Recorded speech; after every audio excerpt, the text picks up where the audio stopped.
Real experts are more interested with their usability of their knowledge rather than acquiring more knowledge. So what you see in society is like people just going to school, back to university, back to university, back to university, back to university, right? Because they just don't know what to do. And it's like, I'm becoming an expert because I'm acquiring 3 degrees in this, and this. And yet what really an expert is defined by is having one qualification, but then spending the rest of their life figuring out how to communicate what that one qualification means. So by the end of their life, 20% of their time has been spent getting the qualification or getting the skill, but 80% of their life has been spent figuring out how to communicate the skill so that it can actually be used. And if you look around what's happening, that's really true of society. The people are acquiring more and more skills. I don't see a shortage of people with degrees and with skills and with something to offer the world, but I do see a shortage of people who cannot communicate what that skill means to the person that they're speaking to, whether that be an employer. Like they should, after you finish a degree, spend a year with you going, all right, we've just taught you all of this stuff. Now let's spend a year with you actually teaching you how to communicate with somebody so that you can actually use it and you'll get some value out of the 30 grand you just probably invested in getting a degree these days.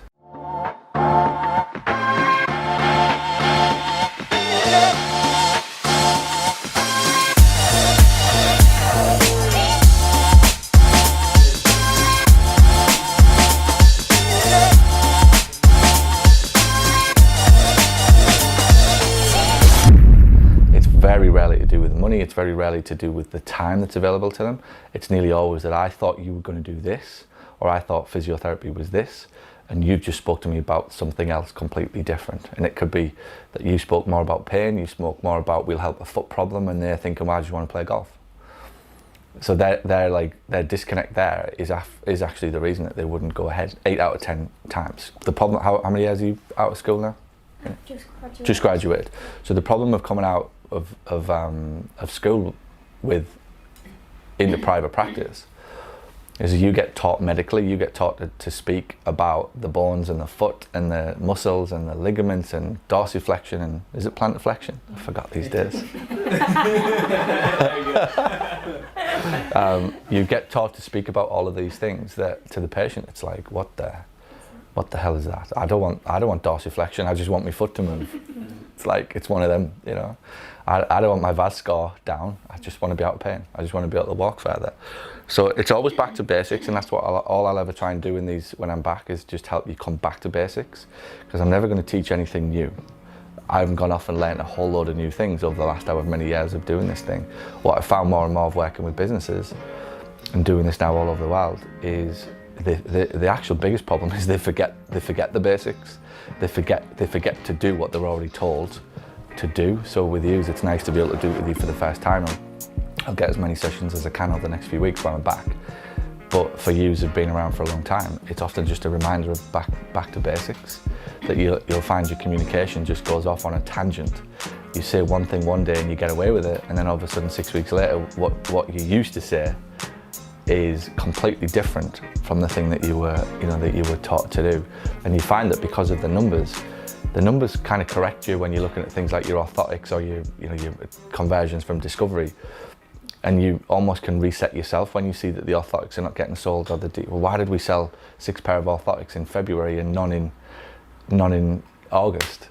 Something's not being said right by somebody in the chain, whether it's from the very first phone call, from the discovery visit, from the sessions, to the outcome that they've been promised.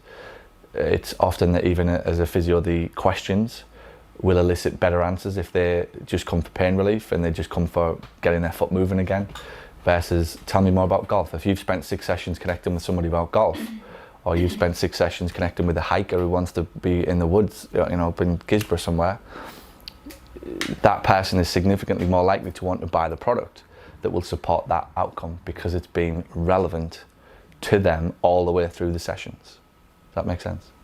Whereas if we just talk about their treatment and getting ultrasound or massage or whatever it'll be, they'll never ever take the next step, and they're very unlikely then. The biggest issue, and you can always see when you get good word of mouth referrals, is that you've really made a good connection. Now I do sound like Love Island. You've made a good connection with them based upon the thing that they want to do over and above. And that's my experience, is they rarely recommend you because of physiotherapy. They'll recommend you because of the outcome that you achieved for them that was relevant to them. And that's what they want the other person to experience as well. Does that make sense? Mm-hmm.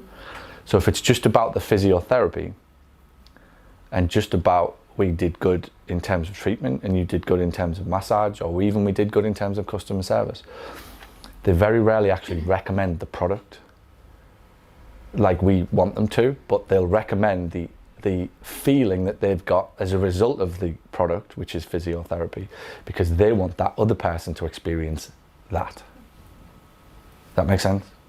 So when a patient comes in, it's hard, and it's like when you get people walking in at Gisborough, I've no doubt the first thing is like, tell me what your price is, or how much do you charge, or how does this work, or do you have some information? That's always the best one. Do you have some information on physio? Well, what information do you want? Like, how can we help?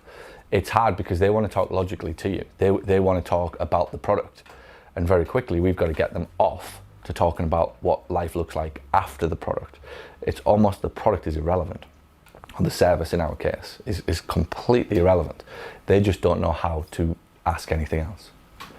I'd love them to walk in and say, hey, can you help me get to the top of these mountains every weekend, and get out with my friends and get some fresh air and keep my heart and lungs healthy and stop me from getting diseases and keep my joints moving in my 60s, 70s and 80s. But they're not going to ever do that because most people can't communicate that's what they want. So the real skill of the front desk person, the physio, your job should be easy.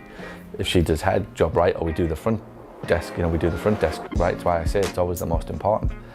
If we do that right, it sets it up for that to be easier, because he just continues the conversation that you started. The problem will always be that they want to talk about the treatment to start with, and something has to go off in your brain to go like, let's just switch this conversation as fast as possible.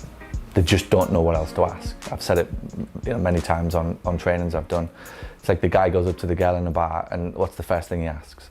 Come here often? Do you come here often? Does he want to know? Do you think he wants to know if she comes here often? Like, he does not want to know if you come here often. He wants to know a hell of a lot more than do you come here often. He just doesn't know where to start the conversation.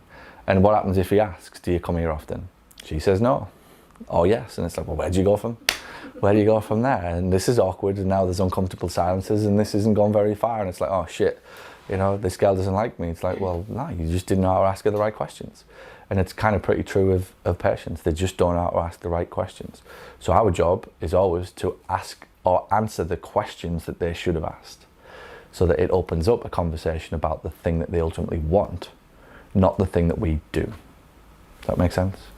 So it's always the communication, and that's a lesson, reminders to us all that ultimately at the heart of good customer service, at the heart of getting somebody to do the thing that we need them to do to get the outcome that they want, is questions, always, talking less, listening more, and having them tell you beyond the ankle problem, the knee problem, the back problem, what it is ultimately that they want.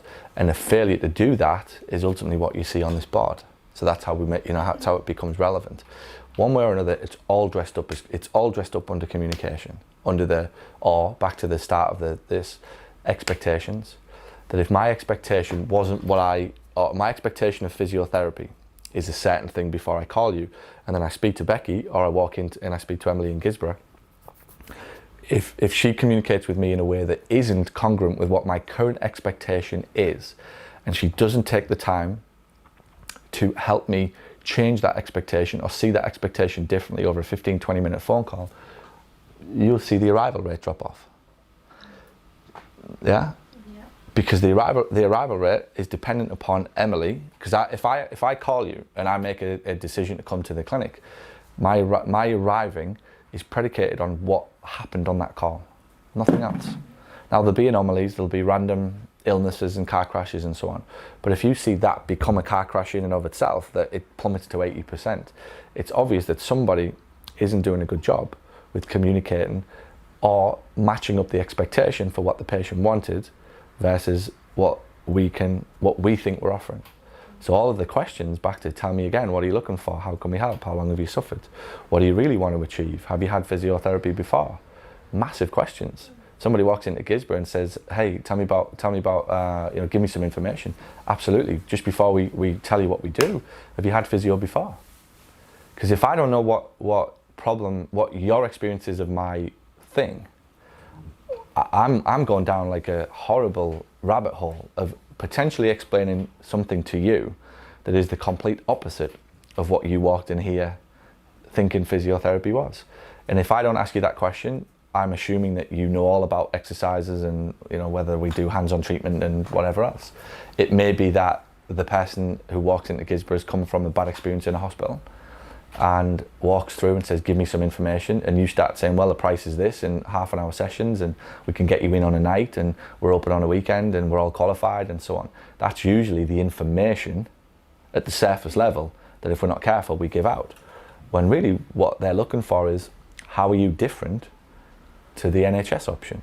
How are you different from the physio around the corner who didn't solve the problem that I've got? So one of the best places to start is always, and it's the best questions are always the simplest. As soon as they start to ask you, can I have some information? Yeah, of course, I'm more than happy to give you some information. Do you want to start by telling me what you're looking for? What's your understanding of physiotherapy? And you let them sell you on what they want. Thanks for watching this video, and if you found it helpful, and if you now find yourself thinking, I wonder what else this person can help me with, head over to paulgough.com/books, where you can find my best-selling books, which will show you how to add more profit to your practice. Or send an email to paul@paulgough.com to ask about how we can help you accelerate the growth and profitability of your clinic. And by the way, if you know anybody who would find this helpful, please share this video out. Thanks so much.